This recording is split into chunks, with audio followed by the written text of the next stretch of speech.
சிதம்பரம் நாடாளுமன்ற வேட்பாளர் திருமாவளவனுக்காக புதுச்சேரியில் பிரத்யேகமாக வடிவமைக்கப்பட்ட பிரம்மாண்ட பானைகள்.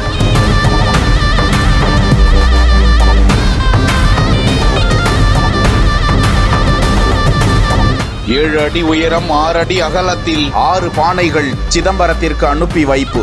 இந்தியா கூட்டணியில் அங்கம் வகிக்கும் விடுதலை சிறுத்தைகள் கட்சி தலைவர் திருமாவளவன் சிதம்பரம் நாடாளுமன்ற தொகுதியில் பானை சின்னத்தில் போட்டியிடுகிறார். இவர் கடந்த ஒரு வாரமாக சிதம்பரம் நாடாளுமன்ற தொகுதி முழுவதும் தீவிர பிரச்சாரத்தில் ஈடுபட்டு வருகிறார். அந்த பிரச்சாரத்தை கவரும் விதமாக புதுச்சேரியில் உள்ள விடுதலை சிறுத்தைகள் கட்சி தொண்டர் ஏகாம்பரம் என்பவரின் பிரத்யேகமாக 7 அடி உயரம் 6 அடி அகலம் கொண்ட 6 பானைகள் தயாரிக்கப்பட்டு திருமாவளவன் பிரச்சாரம் மேற்கொள்ளும் இடங்களில் பயன்படுத்துவதற்காக மினி லாரி மூலமாக ஏகாம்பரம் கொண்டு வந்தார். தற்போது இந்த பானை குறித்த காட்சி வலைதளத்தில் வைரலாகி வருகிறது.